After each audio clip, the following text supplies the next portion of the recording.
Hello tout le monde, bienvenue chez Passion High Tech et Multimédia, j'espère que vous allez bien, moi c'est le cas. Aujourd'hui on va parler d'actualité et de rumeurs, on va changer un petit peu de donne, on va parler d'un peu de l'iPad, du futur peut-être iPad 2022. Donc j'ai trouvé des petites informations, comme je dis, tout ce qui va être cité et que ce sont que des rumeurs, ce n'est rien d'officiel, mais par rapport avec la nouvelle puce de chez Apple, la puce M2, ils ont sorti différents modèles, que ce soit en ordinateur, tablette et autres accessoires avec cette puce qui me disent que peut-être il y aurait peut-être un futur iPad. Voilà, on va voir tout ça dans cette vidéo.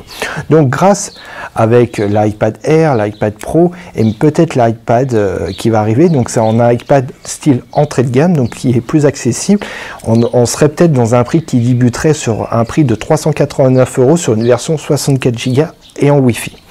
Il serait peut-être plus grand, donc on passerait de 10,2 pouces à 10,5 pouces, voire 10,9 pouces, donc ça serait une très grande, une tablette un petit peu plus grande.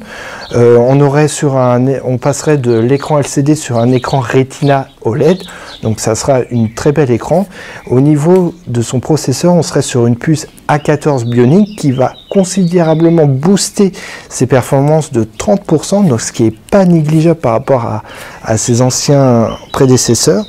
Et donc il existerait aussi une version 5G sur cet iPad, et donc on remplacerait également aussi le port Lightning qui est propre à Apple à un port USB type C. Petit rappel, sur l'iPad Pro 2018 on était déjà sur l'USB type C, après c'est l'iPad Air en 2020 et en 2021 l'iPad mini en USB-C. Pour l'instant rien n'est officiel par rapport à tout ça, donc ça serait éventuellement quelque chose qui serait peut-être prédéfini. Donc je rappelle, pour faire un petit résumé, un prix qui débuterait à partir de 389 €, mais en version 64 Go plus la Wi-Fi. On passerait d'un écran de 10,2 pouces à 10,5 voire 10,9 pouces. On remplacerait l'écran LCD en écran Retina OLED.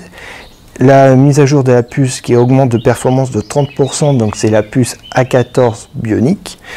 Et on n'aura plus de port Lightning, on aura un port d'USB type C. Sachez que techniquement, si on suit un petit peu l'actualité, l'iPad Pro avec la puce M2 sortirait en fin d'année. Donc peut-être à cette occasion, ils vont sortir l'iPad, donc entre guillemets l'entrée de gamme de chez Apple au niveau des tablettes. En tout cas, j'espère que cette petite vidéo d'actualité vous a plu. Dites-moi en commentaire et je vous dis à très vite pour de nouvelles vidéos. Allez, ciao ciao.